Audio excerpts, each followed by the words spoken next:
Well, hello and welcome, my friends. Hambbage here. Glad you're with me. We are back. It's hopefully the last of our gathering and construction days on our Wither Arena. We may have a little bit of just wrapping up to go in a second episode, but we're getting close. I think, if I recall correctly, we've got 11, 10, 10 more stacks of obsidian to farm. And so we're just going to dive right into that as we go. Hope everyone had a wonderful, I got close, wonderful day, night, afternoon, week, however long it's been since you watched the last video. If you were watching any kind of real time, I hope you had a great gumbo night. I did. Oh, it was good. Went over to the place kind of as I was loading up my last episode for the day, and got a takeout order of some gumbo. Pretty good. Pretty good. Definitely something I would check back for. So that was awesome.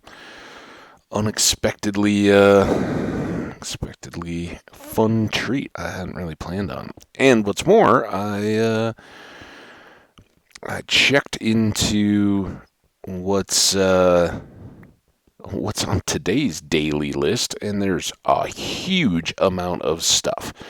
So let's see how many I could remember without checking the actual site. I left the tab up, and I may pull that up, but the ones that I remember, it is National Go Braless Day and National Breast Cancer Awareness Day. Those two go hand in hand. They're basically saying to women, go braless to remember to early detect for breast cancer. And again, that's like for men, getting your prostate checked and some of those kind of things have to happen. It's a part of being a good human. You've got to take care of the machine if you want to keep it working and lasting. So those were two that kind of went hand in hand. It is National Stop Bullying or No Bullying Day, I guess. Started by some kids in, I don't know, somewhere or other. They had, years ago, decided that October should be Stop Bullying Month, and there's a week and a day all kind of linked together around that same idea. And, we all know how rough it can be as kids, and one of the things that I guess my generation grew up with was that part of it is not that bullying stinks, and bullies should be not only stopped from performing the act, but taught that, hey, you can feel better about yourself being positive and building people up. There's a lot of messages there, and for my generation, they were enforced through the kind of corny sitcoms and that kind of stuff of the era, shows that we look back on now and are like, oh yeah, those were silly. Family Ties and the Cosby Show and some of those that, you're like, oh, these were so cheesy. How did everybody watch? But that was, that was kind of it. And all those had episodes about the main protagonists, all the kids that you wanted to be growing up getting bullied and being teased and learning that you can be okay with being the person that you are, and that other people's words shouldn't affect the way that you feel about yourself or about others, and certainly that you shouldn't treat other people that way. And as an older person, and in my 40s, I can definitely say that when you get to that point, everybody says, "Oh, live without regrets" and all that kind of stuff. Well, some of the few things that I actually regret are careless or mischosen words that hurt people I care about, and they weren't done intentionally. I didn't go around saying, "Oh, I want to cause these people pain," but you do. It's a part of being human. Let's not pretend that anybody is above it and that anybody out there can go around saying, "I've never hurt anybody intentionally or unintentionally." It's a part of growing up. You don't realize that you shouldn't do that until you've experienced the guilt. I mean, that's why we all have consciences, right? It's why, is it, whatever. It's why the people whose parts of their brains don't process that, can't feel empathy or anything, have a true mental disorder and can become quite dangerous to themselves and others because they can't understand. Oh, I realize that an act I did, really hurt somebody else and cut them deeply, virtual, like emotionally. So yeah, it at the same time that we talk about not being bullied, I want to emphasize when I talk to my niece and nephew and stuff, it's you need to know that you're a good person and can be proud of who you are and what you're doing in your life, what you have, how you choose to dress, act, speak, and all that kind of stuff, regardless of what other people say. And then teach them how people can end up in a situation where they're trying to bully others, what, what might be missing for them or what insecurities are going on so that they can understand and also so that they can avoid that in their own lives. It's a huge temptation. I mean, we all fall victim to it a little bit to try to ingratiate ourselves with others by cutting down or joking about or whatever.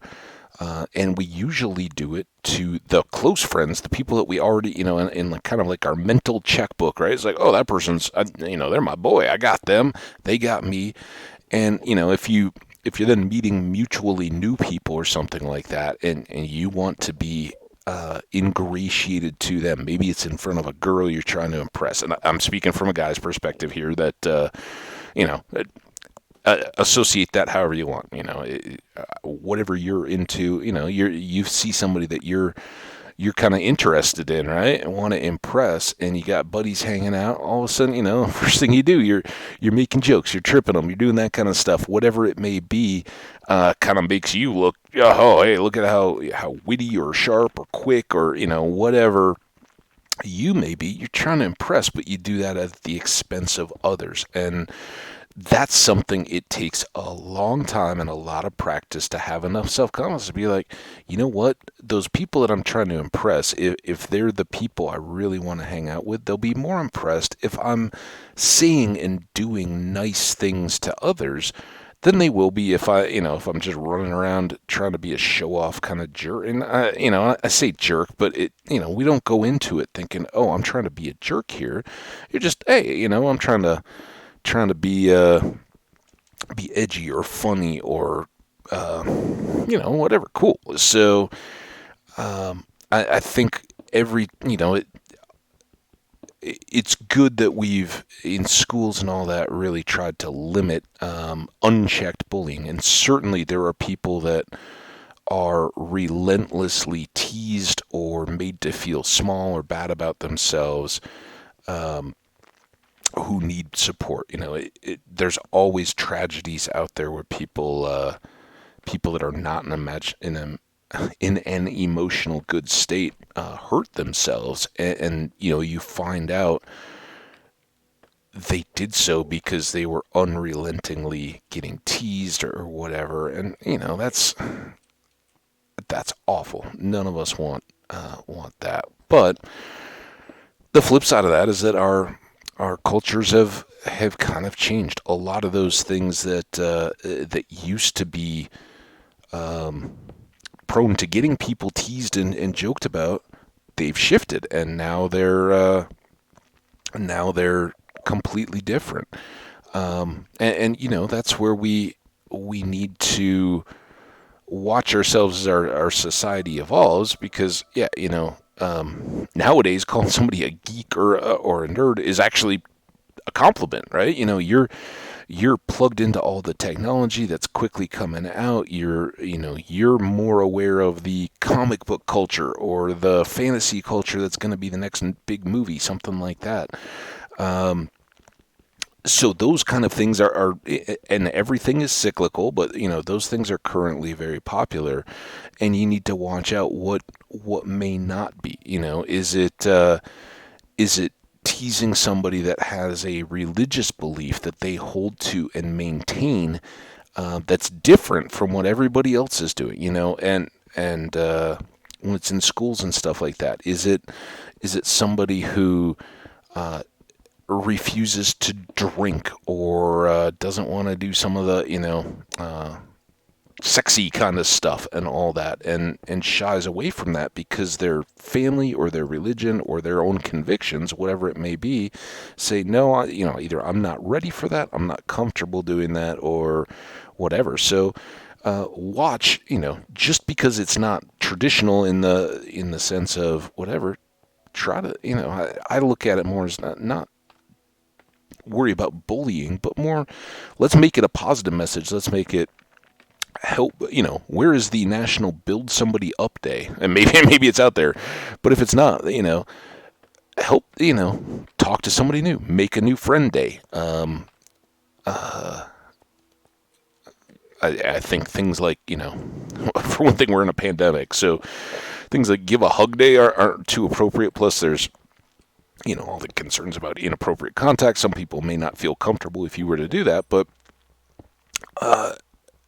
when you think about the times that you felt really low, something emotional is going on in your life, you feel like you're absolutely down in the dumps, you know, you drag your butt into work or school or whatever because you have to, and you're on autopilot, your mind's not there, and you just wonder, you know, like, oh man, how am I gonna, you know, how do I even get to tomorrow, much less, you know, be a success or a thriving today? And if somebody, you know, whoever it is, totally unexpected, you know, you're not going around saying, oh, you know, you gotta cheer me up, that kind of stuff. But somebody just comes up and does something nice to you, or, you know, says, hey, you know, how's it going? You want a cup of coffee or something like that?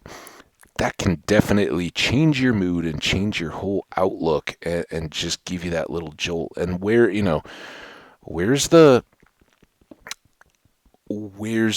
cultural, let's do that, you know, that I try to do that kind of stuff every day. A lot of the times when I close up my videos here, I say, you know, take a break, enjoy it, go outside, take a walk, whatever. But a lot of times I also say, you know, find somebody that you can do a favor for. That doesn't have to just be a physical, you know, something. And I say, take care of one another emotionally, you know, societally. Be out there seeing how are people doing. Just, you know, when you ask, hey, how's it going? How you doing?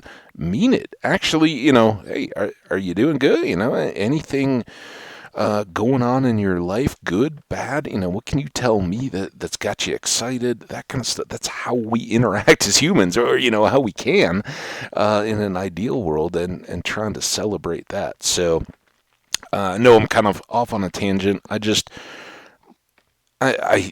so often hear the stop bullying campaign, and I appreciate it. I don't want anybody to be victimized, but I do think it's a prime case of one of those where we're sending the wrong message when we're saying stop bullying. For one thing, it's really tough, and what one person may consider bullying, another person may not. So what are you going to do? Walk up to a bunch of friends that are joking and are okay with it? Like, you know, I have college friends and all that.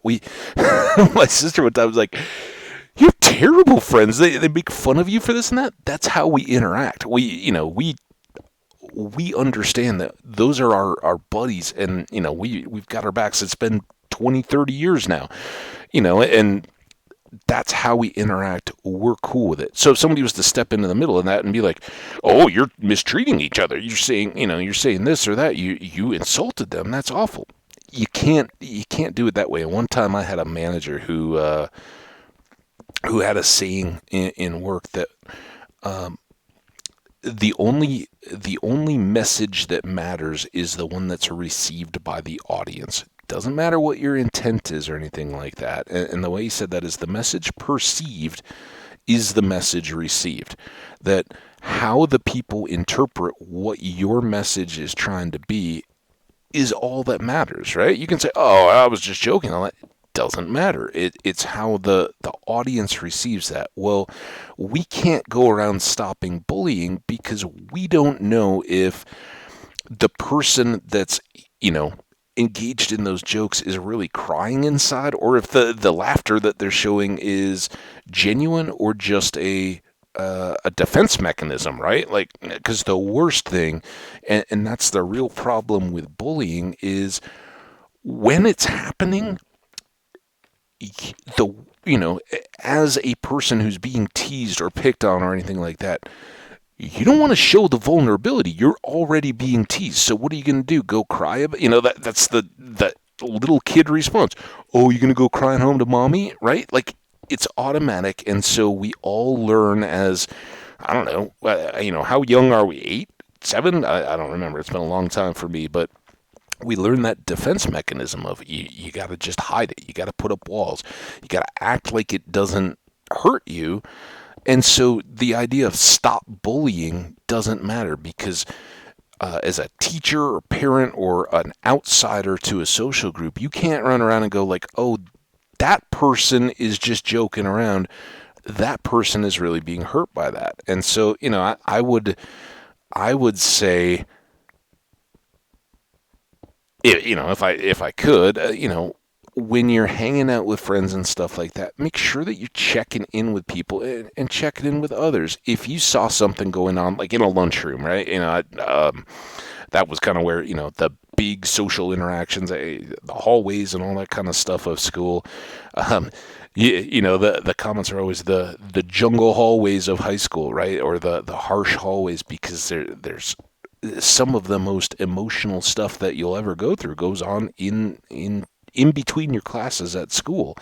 Um, but when you're outside of those, if you got a friend or somebody you're just concerned about, pull them aside. Don't make a big deal about it because if you're just trying to do it for you got the wrong reasons in mind, and you may need to take a step back. But if you're truly concerned about somebody and worried about how they're holding up, or if you witness something that you think may have been offensive or hurtful or something like that, don't just jump in and insert yourself. You got to stop that. That's mean. Um, at that point, I would really say, go out of your way to let the person know in a private setting outside of that group environment once it's kind of died down that, hey, um, I think you're worthy of compliments. Here's something I think is really cool about you. And then, hey, how you doing? Did what just happen? Were you okay with that? I want you to know, that sounded pretty harsh. Maybe it's just joking. Maybe it's all in fun. But I don't think that of you. Or then pile on a compliment along with it. They may be making fun of you for pimples or whatever, but I know you did that report in class and it was pretty cool, like something. I don't know what any of that, that context would be, but you don't have to go in and be this crusader. All you have to do is care about people and talk to them and want to um, engage with them in a way that goes beyond just the everyday teasing and joking back and forth that can sometimes be hurtful, even if you don't intend it to be that way. The person on the other side may not understand your intent, back and forth, all that kind of stuff. So I think we've covered stop bullying. Don't bully. Look out for people, care about them, and care about the people that you may see that you don't even, they're not on your radar. You're not registering them, but maybe that is just a form that they're being ignored because they're not the beautiful people. They're not the super fit people. Maybe they don't wear the most fashionable clothes or anything like that. Maybe that's just not something in their means. If they're always sitting quiet and away from people, maybe that's a neglect is a form of bullying too that you can help address by just going to talk to people. So anyway, look, care about people and try to make somebody's day a better one, or uplift people would be my thought around stopping bullying. So that was one. And again, I said there's a huge list here. It is the United States birthday of the Navy. This was apparently the day when the Navy of the United States was founded. I don't know. I didn't read into that one. It seemed pretty self-evident, but I don't know. I know the U.S. Navy is long established. You can go back to the Great Lakes battles in the Revolutionary War. It was very small, very limited, but it's definitely right up there with the Army in terms of going all the way back through the history of our country. So shout out to all of our vets, but specifically today to anyone who has served in the U.S. Naval Armed Forces. And that really, I expand that out around the world as well. Being an American, certainly, our troops are close and near and dear to my heart. But if you've supported your own country and helped to protect the citizens of wherever it may be, thank you on behalf of your citizens. It's sometimes thankless job, especially here in the United States, where we're very openly critical of any perceived atrocity or something that goes against our personal beliefs. We turn that and too often take our frustration with policy and take it out on the individual servicemen who are willing to put their lives and physical well-being on the line to do that. So yeah. Again, thank you for your service, particularly to the naval servicemen and women. Happy birthday to your corps! Awesome. Is it are they all corps? I know the Marine Corps, right? But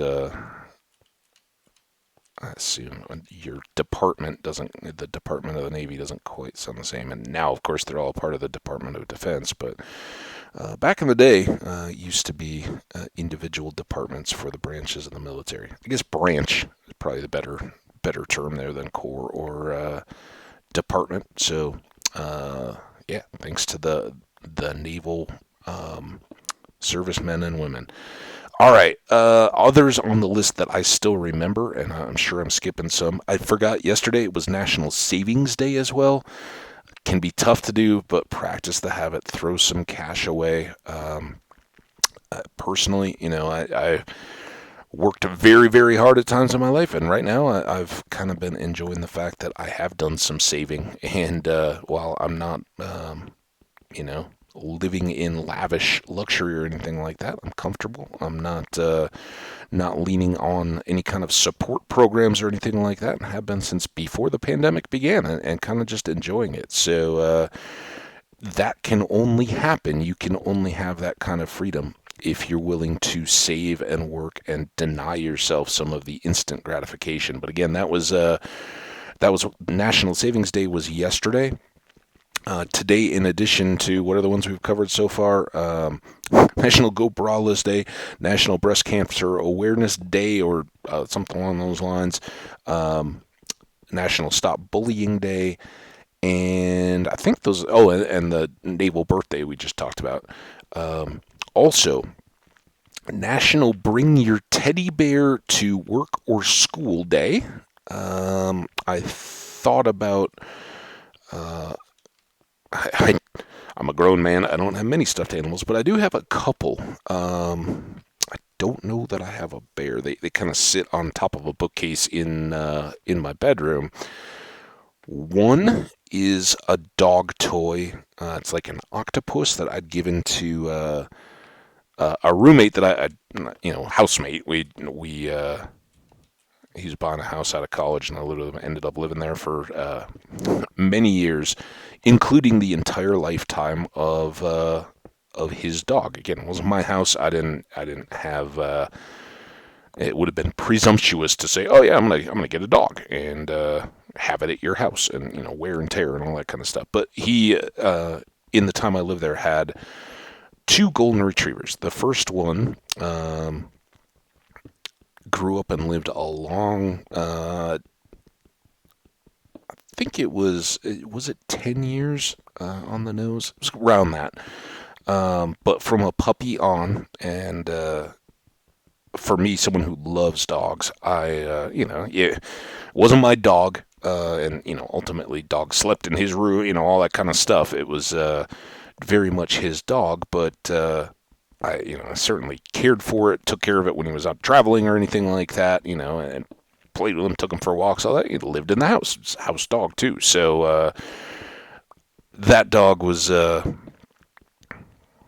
pretty near and dear, and it grew up, and we were actually camping, and it had been, it's golden retriever, so purebred, and they don't have a super long life expectancy. The pure breeding actually brings out, genetic weaknesses and vulnerabilities that dogs like mutts don't have as much, and so 10, 12 years is about a full length or a full lifespan for a purebred golden retriever. They're bigger dogs. Bigger dogs don't live as long as small dogs do, and you kind of know that going in. So this dog had a wonderful, wonderful life, and late on in the I guess in its life, kind of for a week or so, it wasn't doing real well. Having some accidents, pretty lethargic, and had got taken the dog into the vet, and kind of said, "Oh well, it's got this and that," kind of doing that, and we had a camping trip planned. A bunch of friends all meeting up, going up into the mountains, and my roommate had asked the vet, like, "Hey, can take him or not?" And he said, "Look, it's there's nothing worse. Take the dog. If that's something that the dog enjoys. Of course, the dog loved camping. Was one of his real highlights. So took him up. We hung out, had a campfire up in the mountains. Bunch of friends sitting around the campfire, had some dinner, and some of the friends had little kids, and the dog was pretty lethargic at that point, and they held him in blankets, and the little girl was just loving on him all the time. And the next morning, I was still in my tent asleep, and get this rattle, and my buddy comes and says, "Hey, dog just died," and it's kind of sad. He said he'd gotten up, cooked an egg for the dog, and the dog, for the first time in a while, ate it up, and hadn't been eating in a long time, or not much anyway. And so he'd taken that for a good sign. Turned to make another. Like, oh, okay, he's eating. I'll make him another egg. See if he wants to eat that. He can have as many as he wants, right? And turned back around, the dog was gone. So really tough, but kind of a beautiful way for a dog to go, right? Doing what it wanted to do, and out in the wilderness, and so that's a memento. And I've got a couple other, like gifts. I think my mom sent one. I got a stuffed buffalo because University of Colorado. So a couple of those little things. But I don't think I have a teddy bear. I had one big teddy bear. When I was a little kid, that's still at my folks' place, but otherwise, it's I don't have a lot, so no teddy bear to bring to work. But but that's all right. What else do we have? It's National Yorkshire Pudding Day, which banging with a dad from the UK, from England. I definitely know Yorkshire pudding. Not something that we do a lot here as a family, and not something. I guess the close thing here in the United States that you get more with more regularity are popovers. But a Yorkshire pudding and going along with the traditional Sunday roast, Sunday dinner roast in England is something, I remember most from visits over to see my family where, everybody would get together from wherever they lived around England and, we'd have a Sunday dinner. That was when the relatives and all could gather, and maybe we'd stay in a town with some of the family and if they were around or, had young kids or whatever, they may take some days off work and we go see castles or, whatever during the day. But on the weekend when everybody was off work, that was when we kind of have a family gathering, not like a big old reunion or anything like that. But hey, we may not see these people for 5 years or whatever. So while we're together, and the same thing goes, if any of them come to the States, wherever possible, myself living in Colorado, my sister scattered into Iowa, we'd all gather back at the folks' place if that's where people were coming to, and see everybody. It was kind of fun. So yeah, that's where I remember primarily Yorkshire puddings from is from those Sunday dinners, and they're basically like a popover if you're familiar with those that sit in the roast pan drippings of. A beef. Typically now it's a beef roast. I think it started out as mutton, but now I think the England Sunday traditional where Yorkshire puddings get made most often is a beef roast, and so the drippings of those go into it to kind of flavor and help these little biscuits cook. So. Really, really good. Don't think I'm going to go with the all-out Yorkshire pudding pursuit like I did with Gumbo Day.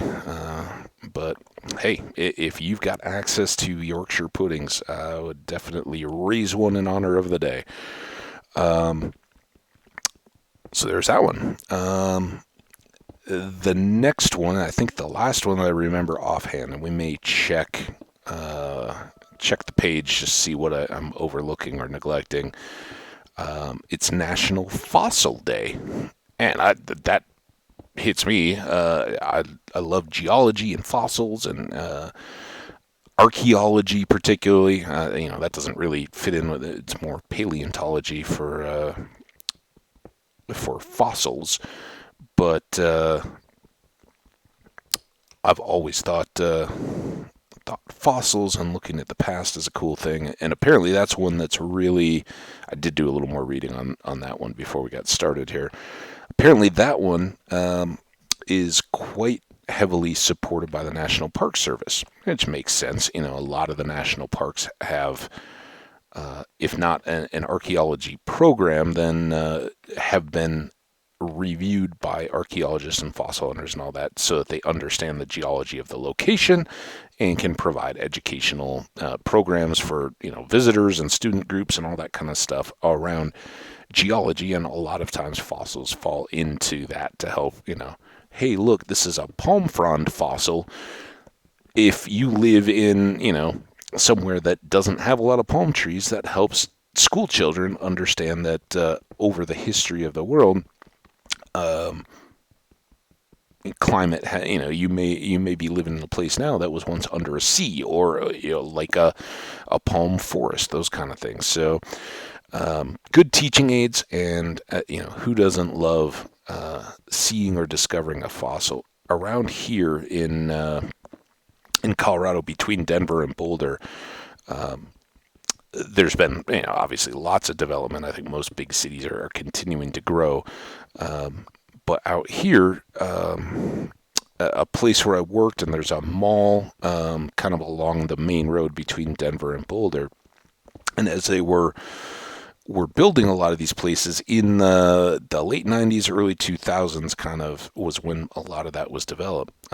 There's a lot of sandstone underlying. So as they were digging things up, they were pulling out these big sandstone boulders, and they would split off in, they're very stratified, and they would split off or flake off between these layers.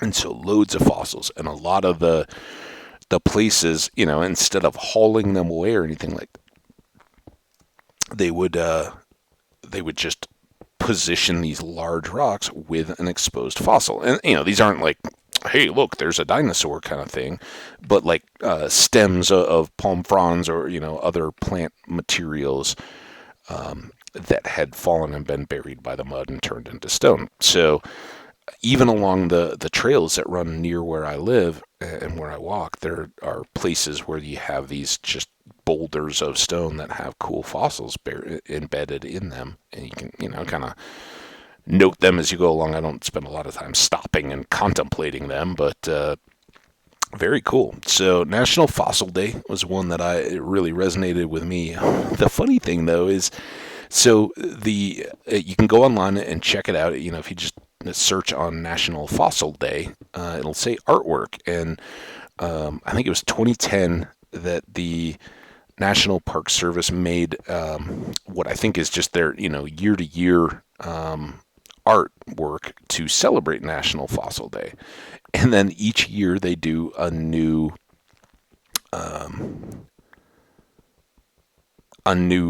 art image to celebrate it, kind of hype the program. Local parks may be doing different programs for around National Fossil Day, whatever. So they, if you've got an info packet or anything like that to send out to schools, they put this artwork on it. Well, this year's, when I looked, celebrates Denali, and it has a Tyrannus alaskus or something like that. I don't have it in front of me, but basically a tyrannosaur in whatever the modification was that they found up in Alaska. And it's got this, it shows it walking, and it says like, this tyrannosaur has come across the tracks of a duck-billed hadrosaur and is walking in front of a prehistoric boreal forest under northern lights in front of Denali. And they've got the outline, the familiar outline of Denali National Park, or Denali, the Peak Denali, there in the background. And I'm like, I know a little something about the age of the Rockies. When did Denali uplift, and become a mountain, right? It's a tall, jagged mountain, I think, as most of us know. It's not like the Appalachians where it's been long worn down. It's relatively new. How new is it? And sure enough, they're showing a dinosaur from the late Cretaceous, so somewhere in the 65 million plus year old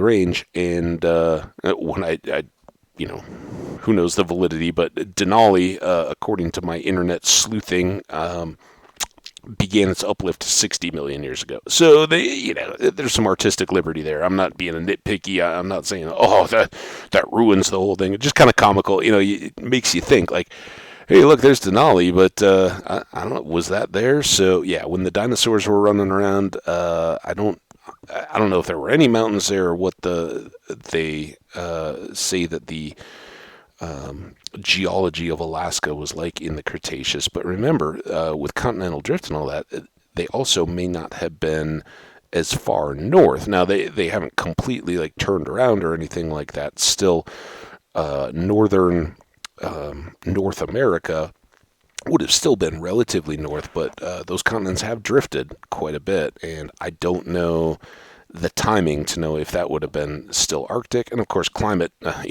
change buzzword. It has been going on since long before humans were around, at a slower pace, right? It's the accelerated climate change we need to worry about. But as we do know, places that would nowadays be covered in ice and snow at other times with greenhouse gases and all that would have Would have been a little safer. I think we're good. This should be 19 stacks. And are we full? I think we are. Let's call that good. Run on back and see what how far this gets us on our floor. We still will have lighting to do and any little last minute stuff. While we're doing that, let's check our time. We're at 40 minutes. So as I said, we're going to overlap into a secondary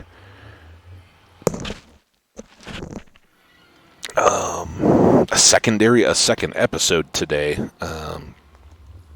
where we should wrap things up and then have our fight. I really got to do something about that hallway to make it a little more noticeable.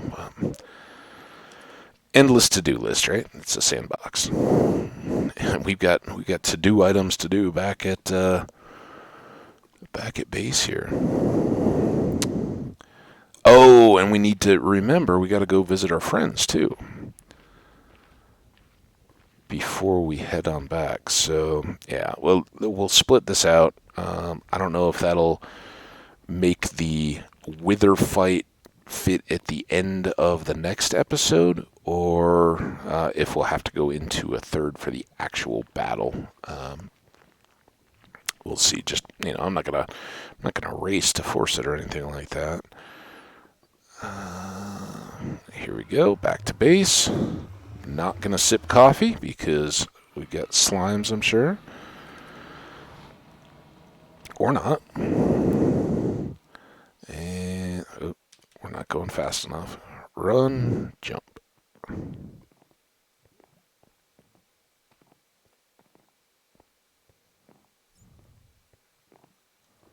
don't think we're going. We're really moving. It's like 1.5 hops per torch. And you can tell when we clip a wall or something like that and get slowed back, it those slow back down.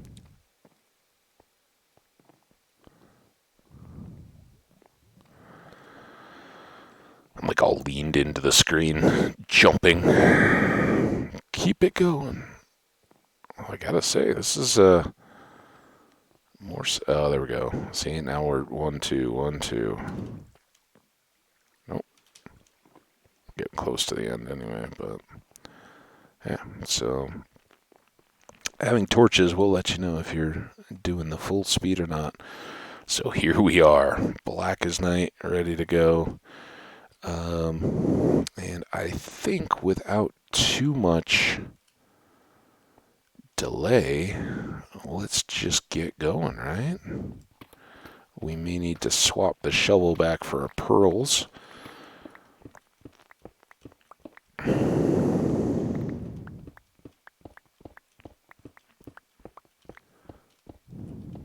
Won't mind that.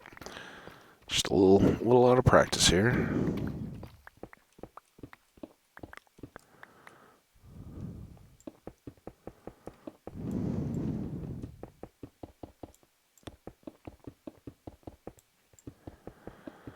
Yeah, it seems like we're, should be done, right? But in counting up the number of rows left, it was significant. That's where we got to the, was it 16 or 17 full stacks needed? Let's see how that actually plays out.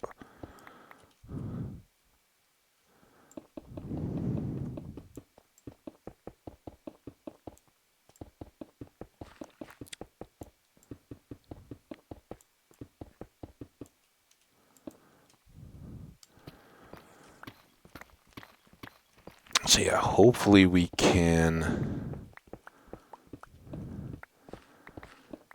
Oh, I forgot the stupid friends, didn't I? Oh.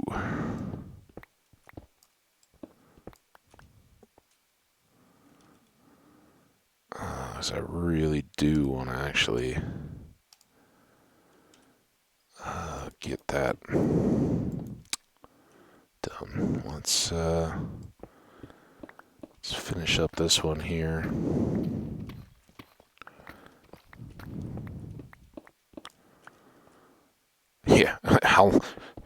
how long was that conviction? We gotta stop. I go through the portal and totally forget. I spent 1 second looking around for slimes and celebrating the fact that I didn't take a sip of coffee, which would have guaranteed that there was a slime. So to try to make up for this, let's take back as many of these as are full. Uh-oh. Here. You...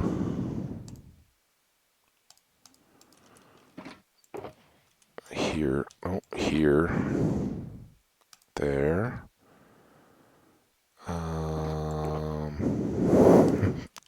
That's going to get out of control.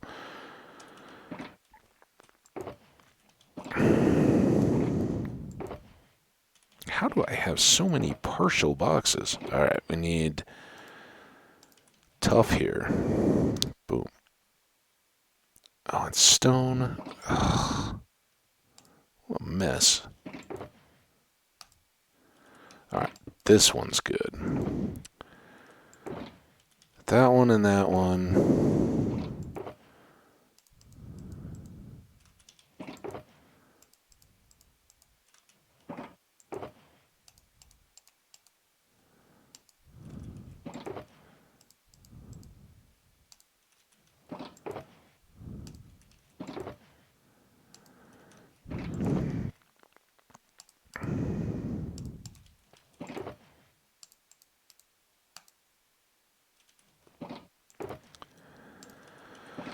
Alright. We'll at least reclaim.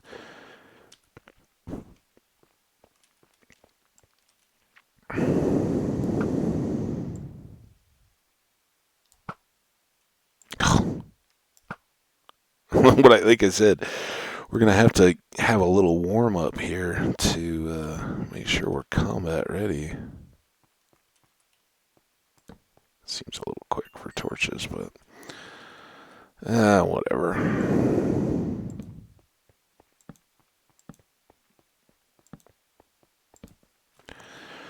Alright, so now we'll waste more time since we're not going to be time efficient on any of this anyway. Go back. Yeah,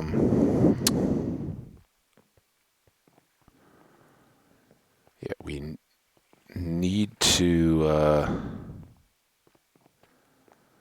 put in some good quality time with our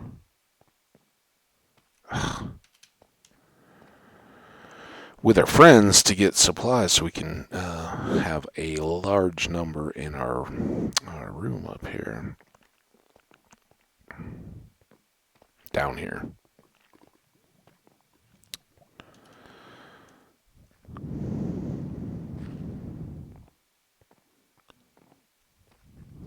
You know, if I just do that, I can drink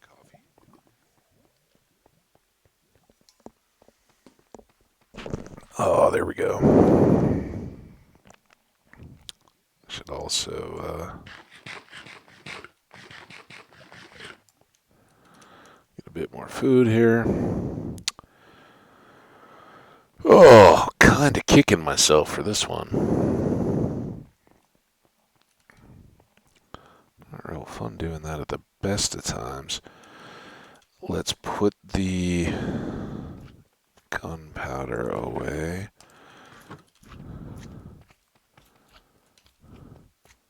Oh, and we can... Not gonna do anything with these, but...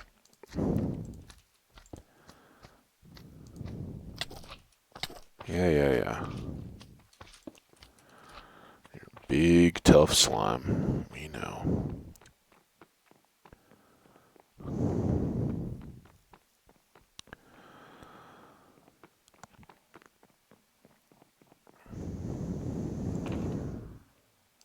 Let's do that.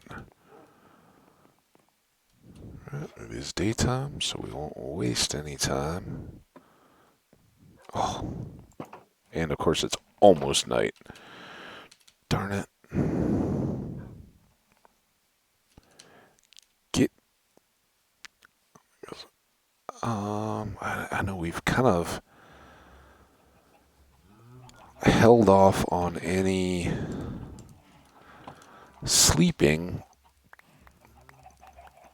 I don't even think I have a bed with me right now, so it doesn't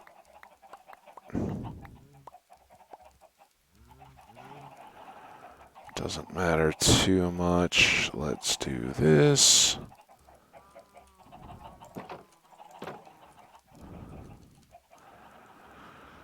Come back in. And then if you haven't already figured out... Oh, is that still the llama up there?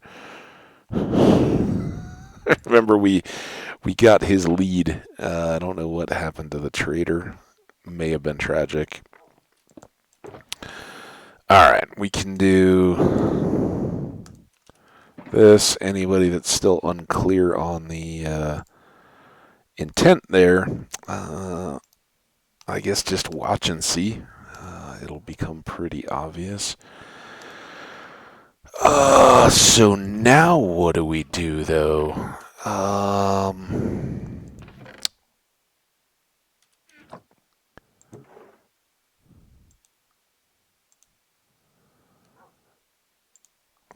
Definitely do a couple of those. I guess we go back down.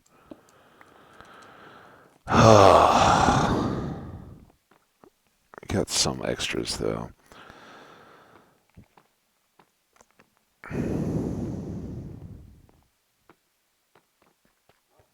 This feels like just a massive waste of time back and forth, but we gotta do that in between, otherwise we won't gather up enough.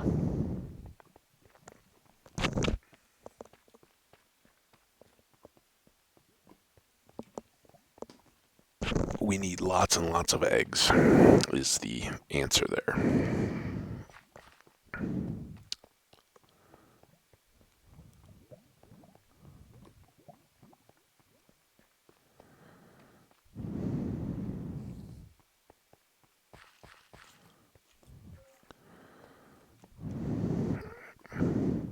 Oh, you know what I should be doing?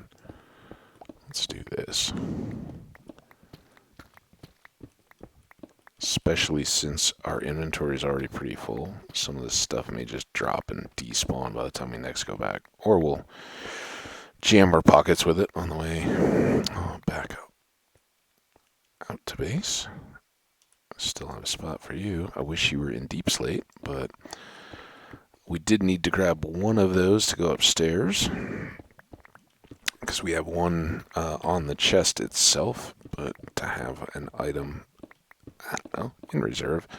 Remember how we did, for anybody who... Ooh, there's our abandoned mine shaft again.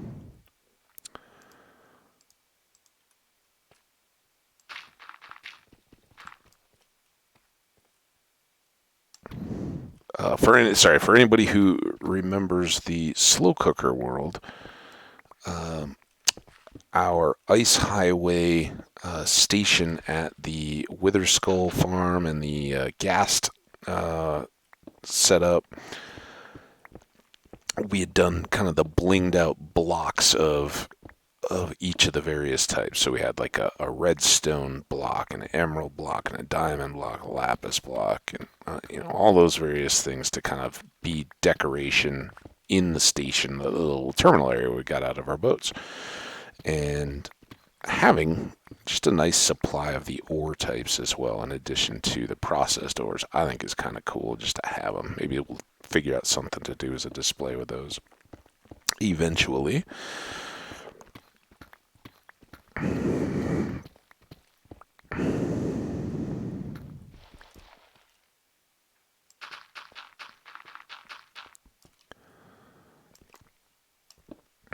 Yeah, this is kind of trolling me too, as far as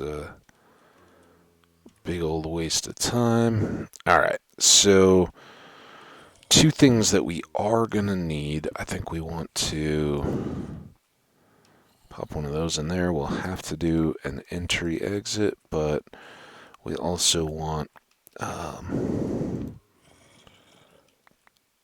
a little gated entry-exit control point, so we can leave them open for now. But once our friends start to populate, we will need that space. All right, now here we can empty things. Put away our emerald. That looks like everything else there. Might as well pull these out, and we can then use green.